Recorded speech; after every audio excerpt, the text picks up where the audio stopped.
Praise the lord. దేవుని నామానికి మహిమ కలుగును గాక. మన రక్షకుడు ప్రభువు అయిన యేసుక్రీస్తు నామంలో మీ అందరికీ నా ప్రత్యేకమైన వందనాలు. అందరూ ఎలా ఉన్నారు? బాగున్నారా?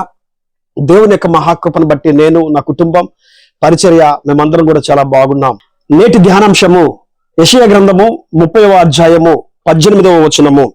కావున మీ యందు దయచూపవలనని యెహోవా ఆలస్యము చేయుచున్నాడు, మిమ్మును కరుణించవలనని ఆయన నిలబడి ఉన్నాడు. చూడండి, భాగంలో ఒక చక్కటి మాట మనం చూస్తున్నాం. మిమ్ములను కరుణించాలని ఆయన నిలబడి ఉన్నాడు, ఆయన నిలిచి ఉన్నాడు. నిజమేనండి, దేవుడు మనల్ని కరుణించేటువంటి వాడు. ఆయన మనల్ని కరుణించేటువంటి కరుణ చాలా గొప్పది. అందుకే ఎఫెసీ పత్రికలో పౌలు గారు అంటాడు, ఆయన కరుణా సంపన్నుడు అని చెప్పానని. కరుణ చూపించడంలో సంపన్నుడై ఉన్నాడు. ప్రియులారా, ఆయన మనల్ని కరుణించాలని నిలిచి ఉన్నాడంట. ఆయన నిలిచి ఉన్నాడంట. ఎంత గొప్ప విషయమో చూడండి. చాలా హడావుడిగా ప్రయాణాలు చేసేటువంటి ఈ రోజుల్లో, హడావుడిగా ఉరుకులు పరుకులతో పనులకెళ్ళేటువంటి ఈ రోజుల్లో దేవుని మందిరాన్ని మర్చిపోయే వాళ్ళు చాలా మంది ఉన్నారు. ప్రార్థన మర్చిపోయే వాళ్ళు చాలా మంది ఉన్నారు. వాక్యాన్ని మర్చిపోయే వాళ్ళు చాలా మంది ఉన్నారు. దేవుని సన్నిధిని మర్చిపోయిన వారు చాలా మంది ఉన్నారు. కానీ దేవుడు చూడండి, ఆయన మనల్ని కరుణించాలని ఆయన మర్చిపోకుండా నిలిచి ఉన్నాడు. ఆయన నిలిచి ఉన్నాడు. మనల్ని కరుణించడానికి ఆయన నిలబడి ఉన్నాడు. మనల్ని ప్రేమించడానికి ఆయన నిలబడి ఉన్నాడు. మన జీవితాలను బాగు చేయటానికి ఆయన నిలబడి ఉన్నాడు. మన జీవితంలో గొప్ప కార్యాలు చేయటానికి ఆయన నిలబడి ఉన్నాడు. ప్రియులారా, మార్కు సువార్త 10వ అధ్యాయం 46వ వచనం గనక మనం చూసినట్లయితే, యేసు ప్రభు వారు సంచరించుచు యెరికో పట్టణం గుండా ప్రవేశిస్తూ దాని నుంచి వెళ్తూ ఉన్నటువంటి సందర్భంలో అక్కడ త్రోవ ప్రక్కన తిమ్మయి కుమారుడు బర్తిమయ్య అను గుడ్డి భిక్షకుడు త్రోవ ప్రక్కన కూర్చొని మరి భిక్ష పడుక్కుంటూ కూర్చున్నాడు. అతనికి ఒక అలికిడి వినపడింది. జనాలు అటుగా చాలా మంది దాటి వెళ్తున్నారని చెప్పి ఒక అలికిడి అతనికి వినపడింది. అతడు వెంటనే ఏమిటిది అని చెప్పానంటే, యేసు ప్రభు వారి మార్గంలో వెళ్తున్నాడు, ఆయన కోసం వచ్చిన వారు కూడా దాటి వెళ్తున్నారు అని చెప్పని వార్తను వాడు తెలుసుకొని గట్టిగా కేకలు వేస్తున్నాడు. దావీదు కుమారుడా, నజరేయుడైన యేసు, నన్ను కరుణించుము, నన్ను కాపాడు అని చెప్పి కేకలు వేస్తుంటే, యేసయ్య వెనకాల వెళ్తున్నటువంటి మనుషులు ఊరకుండమని చెప్పి అరిశారంట. అరవబాకు, నువ్వు సైలెంట్ గా ఉండు మాట్లాడని చెప్పారని, మాకు ఎందుకంటే గట్టిగా కేకలేస్తావని చెప్పారని ఊరకుండమని అనేకులు కూడా వాదిస్తూ ఉంటే, వాడు మరి బిగ్గరగా యేసయ్య కనబడాలని, దావీదు కుమారుడా, నజరేయుడైన యేసు, నన్ను కరుణించయ్యా అని చెప్పి మార్కు సువార్త 10వ అధ్యాయం 46, 47, 48, 49 వచనాల్లో బ్రతిమలాడుతున్నాడు. వెంటనే అక్కడ ఒక మాట ఉంది, యేసయ్య నిలిచి అతన్ని పిలువుడి అని చెప్పని అంటున్నాడు. యేసయ్య అక్కడ నిలబడ్డాడు. అతడు చేసేటువంటి ప్రార్థన వినటానికి ఆయన నిలబడ్డాడు. అతని యొక్క ఆర్తనాదాలు విని యేసయ్య అక్కడ నిలబడ్డాడు. ఈ రోజున చూడండి, బైబిల్ గ్రంథాన్ని మనం చదువుతున్నప్పుడు ఆ మాటలు, ఆయన నిలబడి ఉన్నాడంటే అతను ఎంతగా గట్టిగా అరుస్తూ కేకలు వేస్తూ వచ్చిన అవకాశాన్ని జాగ్రత్తగా పట్టుకున్నాడో మనకి అక్కడ అర్థమవుతుంది. పిల్లారా, ఈ రోజు పోతే, ఈ సమయం పోతే యేసయ్య మరలా ఈ మార్గంలో వస్తాడో లేదో తెలియదు. ఆయన దగ్గరికి నన్ను తీసుకెళ్లే వాళ్ళు ఎవరు కూడా లేరు. వచ్చిన సమయాన్ని, వచ్చిన సందర్భాన్ని నేను కాపాడుకోవాలని చెప్పారని దావీదు కుమారుడా, నజరేయుడైన యేసు అని మరి బిగ్గరగా కేకలు వేస్తూ ఆయన్ని ప్రాధేయపడుతున్నాడు. ఆయన నిలబడేటట్టుగా ఆయన కేకలు ఉన్నవి. యేసయ్య నిలబడేటట్టుగా, యేసయ్య నిలిచేటట్టుగా అతడు కేకలు వేస్తున్నాడు, దేవుణ్ణి అరుస్తున్నాడు, అడుగుతున్నాడు, ప్రాధేయపడుతున్నాడు. పిల్లారా, యేసయ్య ఎవరైతే అరిశారో, నోరు ముయ్యని చెప్పన్నారో వారినే పంపించి అతను తీసుకొని రండి అని చెప్పానంటే, అతడు దిగ్గున లేచి తన బట్టను పారవేసి యేసయ్య దగ్గరకు నడుచుకుంటా వచ్చాడు.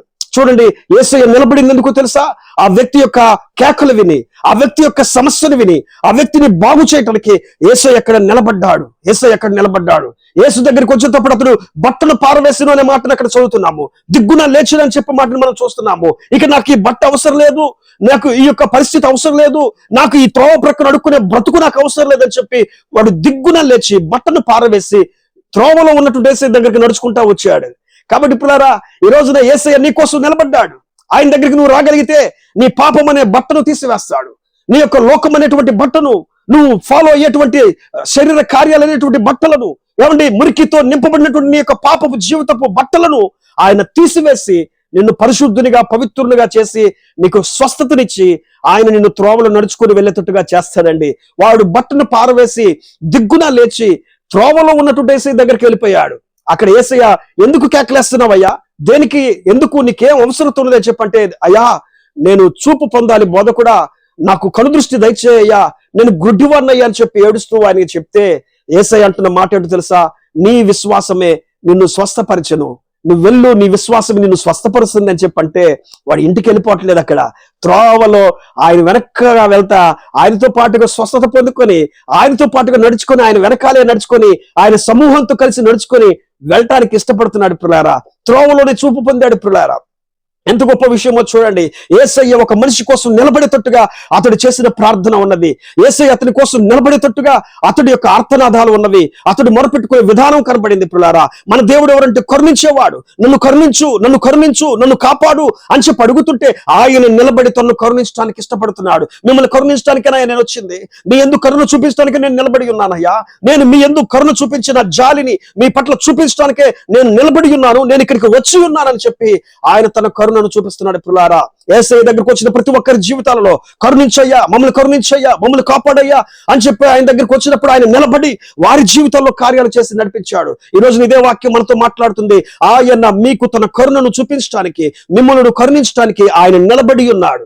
ఆయన నిలబడి ఉండగా ఆయనను మనము వెయిట్ చేపించే వారిగా ఉండకూడదు, ఆయనకు సమయం ఇచ్చే వారిగా మనం ఉండకూడదు, ఆయనను మనము వెయిట్ చేపించే వారిగా ఉండకూడదు. మందిరాన్నైనా మనం వెయిట్ చేపించి మందిరానికి వెళ్తాము. ఏమంటే ఆరాధన వెయిట్ చేసి మనం వెళ్తాం ఆరాధనకి. పాటలు అయిపోయి నాకు వచ్చే వాళ్ళు కొంతమంది ఉంటారు, ప్రార్థనలు అయిపోయి నాకు వచ్చే వాళ్ళు కొంతమంది ఉంటారు, వాక్యం మధ్యలో వచ్చే వాళ్ళు కొంతమంది ఉంటారు, చివరి ప్రార్థన ఆశీర్వాదాలు ఇచ్చేటప్పుడు వచ్చే వాళ్ళు కొంతమంది ఉంటారు. అసలు అంత ముగింపు వెళ్ళిపోయిన తర్వాత పాస్టర్ గారు అందరికీ ప్రార్థన చేస్తూ ఉంటే అప్పుడు వచ్చి హాజరేపించుకుందాం అన్నట్టుగా ప్రార్థన చేయించుకోవడానికి వచ్చిన వాళ్ళు కొంతమంది ఉంటారు. కాబట్టి పిల్లరా, ఈ భక్తి జీవితం కాదు మనకు కావాల్సింది. ఈ భక్తి జీవితం కాదు దేవుడు కోరుకునేది. ఆయన నీ జీవితాన్ని బాగు చేయడానికి నిలబడ్డాడు. ఆయన నిన్ను కరుణించడానికి నిలబడ్డాడు. ఈ సమయాన్ని పోగొట్టుకోకుండా ఆయన నిలబడి ఉండగా, అయా నీ కరుణ నాకు కావాలి, నీ కరుణ నా కుటుంబానికి కావాలి, నీ కరుణ నా బిడ్డలకు కావాలి, నీ కరుణ నా ఇంటికి కావాలి, నీ కరుణ చూపించి నన్ను కాపాడయ్యని ప్రాధేయపడితే మన జీవితాల్లో కూడా దేవుడు అద్భుతాలు చేస్తాడు. యేసయ్య తన కరుణను మీ పట్ల చూపించి తన అపారమైన కరుణ కటాక్షములతో మిమ్మల్ని దీవించి ఆశీర్వదించి వర్ధిల్ల చేయనుగాక. ఆమేన్. ప్రేమ కలిగిన తండ్రి, గొప్ప దేవుడా యేసయ్య, ఈ వాక్యం ఎంతమంది అయితే విని ఉన్నారో, చదివి ఉన్నారో వారి జీవితంలో అద్భుతమైన కార్యాలు మీరు జరిగించండి. అయా మా యందు కరుణ చూపించడానికి నువ్వు నిలబడి ఉన్నావు అన్నట్లుగా నిజమే తండ్రి, నువ్వు నిలబడిన ఉద్దేశము మా కోసమే, మా కొరకే ఈ లోకానికి వచ్చావు, మా కొరకే ఈ ప్రాంతంలో నడిచావు, మా కొరకే అయా ఇన్ని సంఘాలు, ఇంతమంది దైవజనులు, ఇన్ని ప్రార్థనా కార్యక్రమాలు అయా మా కొరకు నా తండ్రి. అయా మేమెంతో నిర్లక్ష్యం చేస్తూ ఉన్నాము. అయా ఇదిగో నువ్వు నిలబడి ఉండగా, నీ క్రమము జరుగుతుండగా, నీ ఆరాధన జరుగుతుండగా, నీ ప్రార్థన జరుగుతుండగా, నీ మాటలు వినబడుతుండగా మేము ఆలస్యం చేయకుండా నీ కరుణను పొందుకునే వారిగా, నీ దయా దాక్షిణ్యమును పొందుకునే వారిగా మమ్మల్ని నిలబెట్టండి ప్రభువా. ప్రతి ఒక్కరి జీవితంలో అద్భుత కార్యాలతో నడిపించి అయా నీ కరుణ వాత్సల్యత చేత వారిని ముట్టి బాగు చేయమని, స్వస్థపరచమని యేసు నామములో ప్రార్థించి అడిగి వేడుకుంటున్నాం పరమ తండ్రి. ఆమేన్, ఆమేన్. అందరికీ వందనాలు. ఈ ఒక్క వాక్యం మీకు ఆశీర్వాదకరంగా ఉంటే, మిమ్మల్ని బలపరిస్తే ఈ ఛానల్ని సబ్స్క్రైబ్ చేయండి, ఈ వాక్యాన్ని ఇతరులకు షేర్ చేయండి. దానివల్ల దేవుని యొక్క వాక్యం బయటికి వెళ్తుంది. కొంతమంది కొత్త వారు దేవుని యొక్క వాక్యాన్ని వింటారు. మీరు ఎలాగనో బలపరచబడ్డారో వారు కూడా దేవుని యొక్క వాక్యం చేత బలపరచబడతారు. దేవుడు చిత్తమైతే మరలా రేపు కలుద్దాం. అప్పటి వరకు దేవుడు మిమ్మల్ని, మీ కుటుంబాన్ని దీవించి ఆశీర్వదించును గాక. ఆమేన్. Praise the Lord. అందరికీ వందనాలు.